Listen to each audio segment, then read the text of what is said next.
2014 Dodge Dart. Going to do front hub bearings. What you need to do is jack it up and support it properly. Remove the front lug nuts. Those are 19 and most of them are swelled up and they need to be replaced. So be prepared for that. Also, I need to remove the front caliper and the bracket. I'm going to remove the caliper bracket with the caliper and the bolts. There's two of them like this, and it's an E20. If you don't have an E20, then you can use a 5/8 socket. Fits on there, kind of rounds them off a little bit. Still works. All right. So then once you get the caliper and bracket off, set it off to the side, don't let it hang. And then you need to get the rotor off. You need to remove the little retainer, which is a Torx bit, a T30-35. And mine breaks my bit, so I tried to chisel, didn't work. So now I use my die grinder, I sliced an X in it. Now I use my chisel and I'll bust these pieces off. Next, I put an X on them with a die grinder and I hit them with my chisel, and you got to turn. So then I just stuck a screwdriver in there, a flat blade, and unthreaded it. Most of the time I remove all the pieces and then I can go ahead and pull the rotor off. I don't think that's going to happen on this style because of this big ridge here.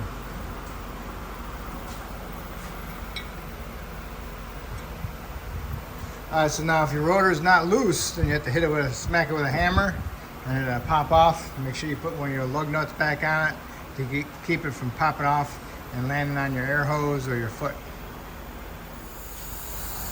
Okay, I need to move the spindle right and left a couple times to get this bearing off, to get the bolts out. So what I'm going to do is put my caliper up there with an S-hook, and then remove my tie rod end. 18 millimeter for the nut. I had to heat it up with a torch and pull down on the tie rod with a pry bar to keep it from turning. Break the taper, get the tie rod out of there. Now I can turn it back and forth. And now all I need to do is get to my bolts. And those are the E bolts as well as the calipers brackets. Alright, there's 4 of these on the back side next to the joint. 2 in the front, 2 in the back, and this is an E16. Okay? E16.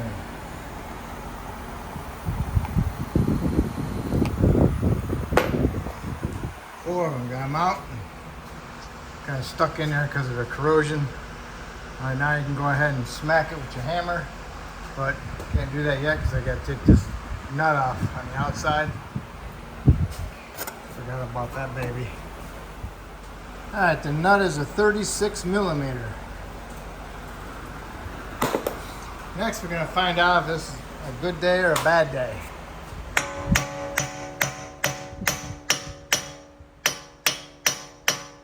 Loose, good day. Most of the time they're frozen in there, and then you got to beat the heck out of them, and then you end up mushroom in the end, and then you got to grind it off. Alright, so now that's that. Hopefully it'll separate. I don't have to use a hub tool to remove it. So it's going.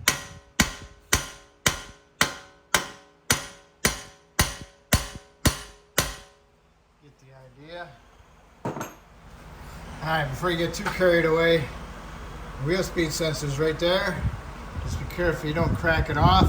It's held in with a 10 millimeter bolt. It's over here. Then what you want to do is you get yourself a flat punch and tap that sensor in. Then pull that sensor out of it so you can clean that inside that hub up. I used a flat punch, tapped on it, pushed it right out of there. So here it is. Not broken or anything, just clean it up. And now you can clean your hub up. Get all that corrosion out of there. When you bolt up your new hub, you don't have all that restricting you from going together. all this white stuff, that's corrosion. You need to get it all cleaned up. Try not to remove any of the metal. Okay, here it is all cleaned up. Now, watch out because there's a step here, step there, a step here, step there. So this sticks out farther than here and there and there and there. Okay, so don't grind these down to meet that. What's the deal? I don't know. Now you can clean up inside here. And next you can go ahead and put some anti-seize around on there, on your splines and inside here. And you can get your new hub in there and get all the bolts started and get them snugged up. Here's the new hub. Just letting you know this is the trigger ring. When they get old and rusted, this thing becomes hard and brittle and cracks off. So if you ever see them and they're missing pieces, they're bad. And another thing, from here to there is shorter than from here to there. So this is the front. Tighten these bolts to 70 foot-pounds. The 16s, remember? These, 4 of them, 70 foot-pounds. Next, what you want to do is put your wheel speed sensor back in there. Put some anti-seize on the sensor and put some anti-seize on your bolt and stick it in there and snug it up. Next you need to do is clean up the inside of your rotor and put some anti-seize on your hub to keep it from rusting. This is stepped also.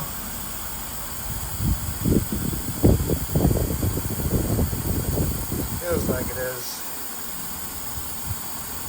I don't know until I start cleaning it up, but I'm pretty sure it is.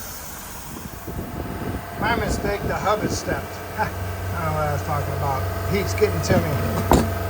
Only 100 degrees outside. Alright, got some anti-seize on my hub. Cleaned up my rotor.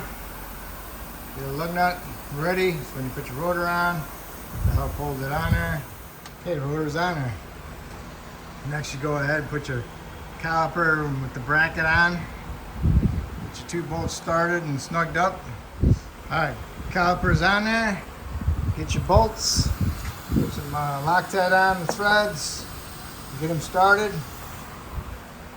Make sure before you get this thing started that your brake hose isn't twisted. Oh, mine's twisted. So I gotta take my rotor back off and untwist it. Okay. Caliper on there properly. Line is not twisted. Got your bolts snugged up, 2 of them. And you need to torque them to 70 foot-pounds, all right? Next, we can put this axle nut on there. Get that snugged up. And then we can torque it to 151 foot-pounds. We need a flat blade screwdriver and a torque wrench also. Okay. And then torque the axle nut to 150 foot-pounds. And we need to hold the rotor from turning, so you stick a screwdriver inside the fins and get it locked up against the bracket. Now you can go ahead and torque it to 150 foot-pounds. And that's it. If you're doing the other side, then you do it this way. If you're on the other side, you want to push down that way. Okay? So, now, what you need to do is get a punch that down and lock it into that notch. Put your tie rod end on. Tighten that baby up. That's probably like 35, 40 foot-pounds. Tie rod tight, axle nut tight, punched in, copper brackets, bolts tight, hub bearings are tightened and torqued, hub nut torqued, brake line is not twisted, it's good. Go ahead and remove your lug nut. I installed a bolt, no head on it. They keep me lined up, so I put my rotor, my tire on, Keeps everything lined up for me, and then I can get my lug nut started. Nice. Just hangs there by my bolt, headless bolt. Now I can go ahead and push my tire up against it and get my lug nut started. Okay, once you got all your lug nuts in there, then you want to go ahead and tighten the lug nuts to 100 foot-pounds. Make sure you tighten them in the star pattern, not a circle. I'm getting new lug nuts tomorrow, so I'm not putting all mine on. I'm torquing it until tomorrow, so other than that, everything is good. Get my headless bolt out of there.